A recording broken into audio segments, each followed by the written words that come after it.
Welcome to the podcast. Our podcast is called Most People Don't, But You Do. We feature individuals that I have met, that I've been introduced to, that I find that are really taking exceptional actions to get things done. Now, this is going to apply not only from a professional perspective, getting things done to grow your career, but then also from a personal fulfillment perspective. And that is part of the approach. That is also why we are thrilled to welcome Jeff Michael to the podcast. He is the Chief Revenue Officer of Quorum Hotels and Resorts. A little bit about Jeff. I met him when he was one of the chief premium, goodness gracious. He was with IHG and he was leading the commercial premium services group. How's that? Perfect. Okay. And has done some incredible things in the hotel world, Pacific Hotels, Pacifica Hotels, and then also a lot of time as a general manager, and then grew up on the revenue side. But I'm thrilled to welcome Jeff Michael to the show. Jeff, glad you're here. Thank you for having me. And I can't believe when I was looking back at your profile, I sometimes forget that now Chief Revenue Officer, I know you as a sales guru. But then when I was looking back at your history, oh my gosh, I forgot that he was a general manager. I forgot that he was in revenue, and now you're doing everything revenue related for Quorum Hotels and Resorts. So congratulations on your new role with Quorum. Thank you. Yeah, tell us about growing up, Jeff. Did you know that you wanted to get in the world of hospitality? What were indicators of thinking, hey, this is what I want to do for a career? What can you share? Yeah, I'm one of those weird cases where there was a path to the hospitality industry from a young age. I grew up in Fresno, California, and my parents would take us to LA, San Francisco all the time, or not all the time, but often. And I just loved travel. I looked so forward to it and couldn't wait to get to these destinations. And often my favorite part of it was what hotel we were staying at. And I was just completely fascinated with hotels. And as we went through these travel experiences, and I got a little bit older, my parents let me start planning our trips, and I was able to plan which hotels we stay at. And so I would do all this research. For those that are old enough, you may remember the AAA tour book. That was my Bible growing up, and I would read it, research it, and plan our family trips for all of my high school years. And really, by the time I finished high school and was going to school or university, I knew I wanted to be in hotels. I wanted to be a hotel general manager. And that's what I embarked to do. Yeah, Jeff, you were the first guest out of a lot of terrific hospitality folks that have ever shared that kind of story, that you knew at such a young age that you wanted to do the element and planning travel. Yes, and going through the tour books and flipping through. What about travel do you think motivated you at a young age? Some kids are collecting baseball cards. Some people are doing skateboarding. And granted, you could be doing all those things. But what aspect of travel do you think intrigued you at such a young age? They're new adventures, new experiences, and that's what intrigued me. It was the excitement of going somewhere new, just doing something new, and I couldn't wait to do it. And that's why I was always excited when parents asked us where we wanted to go next, and I would always throw out a new destination. Yeah, was it boring growing up? I know it's easy.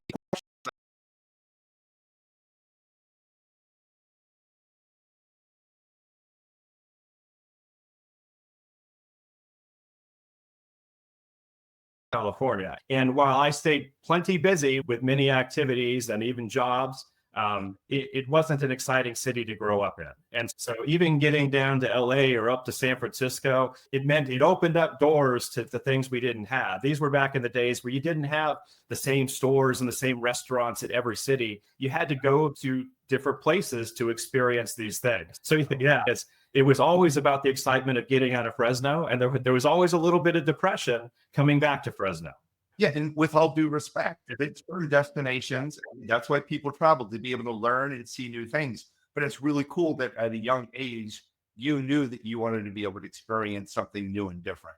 So, Jeff, growing up, who were some influencers that you believe were leading you in truly sculpting who you are as an individual and as a leader?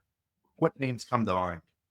Yeah, really, it's easy. It's easy. In my formative years, it's really my dad. I learned from his work ethic. He's stockbroker. He was a stockbroker and worked for. I'm still working in his 70s, running his own financial planning business. But the fact that he was up every morning at 5 a.m. He'd be in his office by 6 o'clock because the markets open shortly thereafter, and he did that for so many years. And that's really where I figured out the work ethic and understood that it does take work and you've got to continue to push yourself to do it. And, and how I modeled that was in 5th grade, I got a paper out. So I delivered papers for the Fresno Bee, and I was up at 5:30 with him every morning. And as he went out the door to work, I went out the door to deliver papers. And I did that till the day I graduated high school.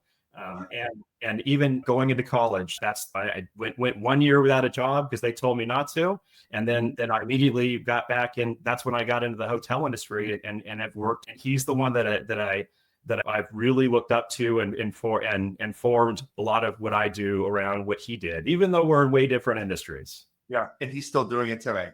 He is still doing it today. Wow, incredible. Jeff, did anyone tell you to get a paper out, or was it your idea? No, it was my idea because I wanted, there were things that I wanted to do and I wanted the extra money to do it. And that's how I knew to do it. And I loved it. It was fun. And it taught me the basic principles of business, because back in these days, you delivered the papers, you had to go knock on doors and collect for the paper each month. And it was. And if you didn't go collect, you don't get your money. And so it really taught me a lot of the basics about owning or running a business. And that is so funny. Jeff, I've not thought about this in probably 40 years. Thinking back to growing up outside of Pittsburgh, Jimmy Kennedy, one of our good friends, he was our paper boy, whatever the term is, paper person, Jimmy Kennedy. And he would come around with his little envelope collecting. That's not collecting. Mom, Dad, Jimmy's here for the paper money. Right? That's exactly it. Oh my gosh. Wow. Love it. That was the indicator, one of the indicators. So you saw your dad, great example, going to work. And I'm assuming he loves what he does. Yeah. And you can see that the passion for what he does, obviously he should be fully retired at this point. He's only semi-retired because of his passion he has for what he does in financial planning. And now, he was setting the example, let's get up early, let's get to work and do things. And Jeff, you're watching him thinking, I can get up early also, and I can make some money, and I can save for things, and I can contribute to our family vacations, and I can then do things that I hadn't done before, which really leads into, it's so interesting. You are a young entrepreneur as a paper delivery person, a young entrepreneur. And I'm just thinking about the revenue aspect of it. Was it ever supply and demand? We only have 3 papers left. Probably not. No, I couldn't get into that pricing optimization at that time, but it's foundational.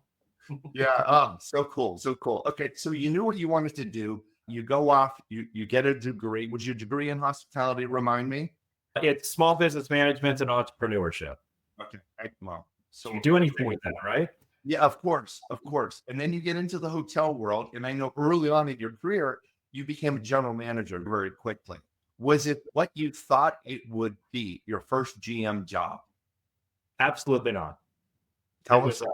It was completely different. And that's one of the lessons I learned quickly about the hospitality industry is you really have to roll with things. And I was very fortunate to become a general manager at a young age. By 25, I was running a Fairfield Inn in Auburn Hills, Michigan. But the way I got there there's no way you could have ever scripted it that how I would have ended up in Auburn Hills, Michigan, because this was end of 2001 is when I ended up becoming a GM. And I had been an AGM previously, living in Denver, Colorado. 9/11 happened. And that flipped the hospitality industry upside down. And nobody knew it was going to happen for some time. But in the organization I was working with at the time, in the AGM, which would have been the middle management role at the time, they were eliminating those because they just didn't know what was going to happen with the industry, and you've got to cut somewhere. But luckily, they had taken on a portfolio of 50 Fairfield Inns. And fortunately, they thought highly enough of me to offer me a position as a general manager of that Fairfield in Auburn Hills, Michigan. Now, it required a huge move, moving from Denver to Michigan, and I never lived further east than Colorado at the time, so I knew nothing about that. But you end up out there, and you're in no way, shape, or form ready to be a GM after you've been a front office manager for a couple of years and an AGM for 9 months. You don't know what you're doing, even though you're put in the position, and you just get in the position and you learn. And it was nothing like I had envisioned it to be. Okay, not what you had envisioned it to be. Did you think it would be easy, or tell what did you envision it to be, and what was it truly? Today's podcast is sponsored by Merch Madness Group. Go to merchmadnessgroup.com for needs with regard to corporate gifting, luxury items, merchandise, branding. It's a small business out of Southern California. Please support them. They can certainly use your help. Merchmadnessgroup.com. Sponsorship allows us to provide zero-cost information regarding the platform of taking action, featuring leaders from all over the globe that are now teaching us lessons on how we can go from a great idea to making it happen. We are accepting requests for new sponsors for several of our episodes throughout 2025. Go to the website, click on podcast, and you will see an inquiry form. But yeah, I always thought it was more of a glamorous position than it actually is. Right. A big deal. I have the title. I'll have my own office. I can tell people I'm the general manager. But in reality, what was it? In reality, it's a lot of work. And it's a lot of team building. It's a lot of you've got to get out and clean the rooms. You've got to get out and fix the maintenance issues. You've got to do whatever it takes. Work the front desk. Go sell. And in my previous roles, you just hadn't been prepared to do that, and you just didn't realize everything that comes with being a general manager of a hotel. Yeah, and that's what was so eye-opening about going from AGM out to this Fairfield Inn and becoming a GM overnight. Okay. Wow. All right. Did you enjoy it? Yeah. Yes. Not initially. It was quite scary and stressful because you're thrust into this position that you just don't know everything about. And one thing about me is I've been accustomed to making sure I know everything about the position and everything about what I'm doing and becoming an expert on it. And I quickly learned as a general manager, as I should have known, because it's called general, you can't be an expert in everything in a hotel. You've got to have a working knowledge of it, but you have to defer to the experts and learn just how to manage. You have to learn how to manage and lead people, and that's the key to it. Yeah, and before that, so front office manager, you were probably at 25. What a young age. And now all of a sudden you are leading an entire hotel, and you are the ultimate person responsible for the success, of course, with your team, but it is your responsibility. Ownership is going to come to you and say, Jeff, what's going on with this? Tell us about, how did you become a good leader? Becoming a good leader takes time. You make a lot of mistakes doing it, and you have to listen. And that's what I learned quickly is you just have to make decisions. And if it's the wrong decision, you learn from that decision, you make a better decision next time. And you have to learn to get to know your people and depend on your people. And if you can't depend on your people, you've got to find other people to build your team. But that's what I learned quickly about what needs to be done. Okay. Making decisions quickly, in making decisions, being decisive. Got it. Relying on your team, of course. How did you build respect with your team? Here you are, 25-year-old. Jeff, I was just thinking this the other day. Someone was asking me about, you really need to be where you are in your career. So if I'm an assistant marketing person, I need to be the best assistant marketing person I can be. If I'm an executive meeting manager, I need to be the best executive meeting manager I can be. While having career aspirations, but being content to be able to learn as much as I can and be the best that I can right there and then. Having said that, trying to become a better leader at such a young age, how were you able to build trust with people that are looking at you and saying, here's a young kid, 25 years old. You probably had people working at that hotel, perhaps, depending on the age, longer than you had been alive. How True. did you build trust? Not only just in that first role, but as you continue to do amazing things in hospitality, how are you building trust with people that you lead? First off, it was being humble and not pretending like I knew everything that I was doing. So Mm. coming and recognizing and respecting the team that was in place and really building a relationship with each and every one of those team members and asking them, how has this worked in the past? What do you think we should do? And it really was about creating this inclusive culture where it's a collaboration. And when we were short staffed or needed something done that needed to get done now, they needed to see that I would go clean rooms with them. They needed to see that I'm out there doing what it took, picking up trash in the parking lot, doing any of that. And that's how you do it. It's okay. So he's one of us. He's not one of them. He's one of us, and he's part of the team. And it's clear by my discussions, my intentions, my actions that I'm here to be part of the team and to make us all successful, not to make me successful, just to make us all successful. And that's what worked in getting this team, which was a tough team, to respect me and work with me. And for us to turn around a pretty bad situation at a hotel coming in and begin to have success from a profitability standpoint. All right, Jeff.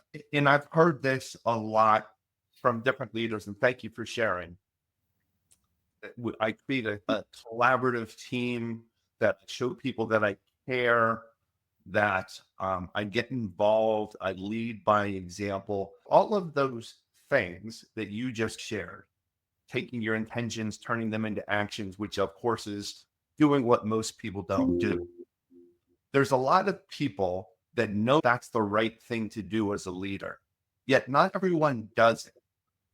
What propels you to do exactly what you just shared and to be the type of leader that does those things? What motivates you? What propels you to do differently? Because I wanted us to be successful. I wanted to be successful. And to do that, you've got to do these things. And it's also the right thing to do, but to have success, this is what I had to do. And for me, it motivates me. I knew that at 25 and GM of this hotel, I didn't want this to be the end of my run in the hospitality industry because I couldn't learn how to be a GM. So the healthy fear of failure was what motivates me to do all these things that you're right. Everybody says you should do, but that's why you do it, because this wasn't the end for me. I want more. And this is what I knew I needed to do to have success and continue my career in the industry. Yeah, so it was important enough for you. And when I do sales training, and I don't know if I ever shared this with you before in any of the sessions in which I had presented, but there is something called, right, the fear of loss. The fear of loss is 2.5 times greater than the anticipation of gain. The fear of loss is what you just shared, and I'm taking notes as we're talking, a healthy fear of failure.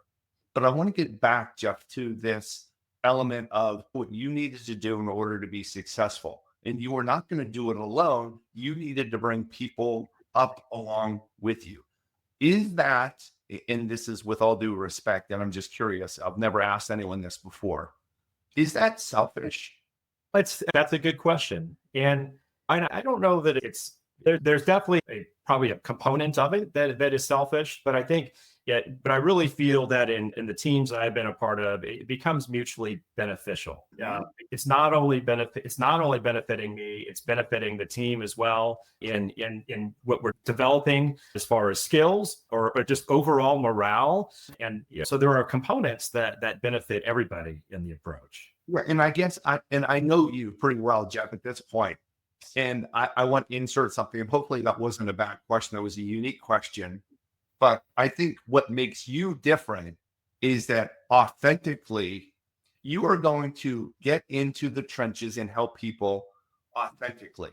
You are going to show you care because authentically you do care. You are going to help other people rise with you because that's who you are.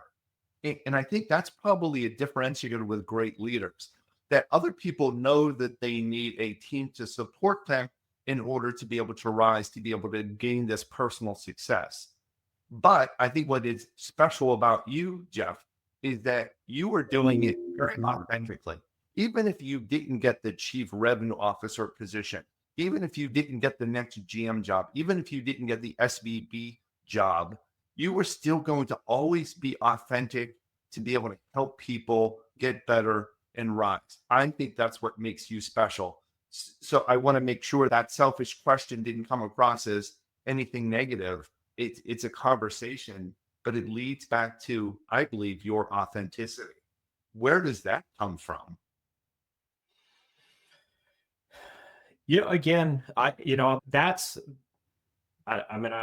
want to say that is who I am. That's always who I've been, but that comes from my family, and it just starts there. And more, I've learned that that when I am just who I am, and I don't try to mask anything and just put it out there that this is who I am. That generally that comes off. It shows that I care, and people know that my intentions are positive and meant for good, and they understand that. And because I don't think you can't fake caring for people, and people can see right through that. And so I've been fortunate enough that with my actions and what I do, that people typically have seen that my intentions are positive, and that's how I've gotten there. Yeah, and amazing. And I'm just thinking back to some other guests, right? There's people that I know as leaders are not true and authentic leaders.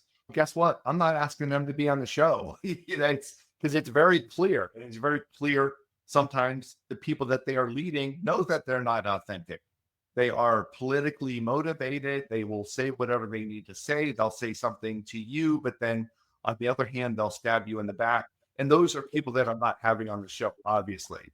Thank you for being you, for being authentically you, Jeff Michael, because you are doing some very special things in a very authentic way that is truly helping people.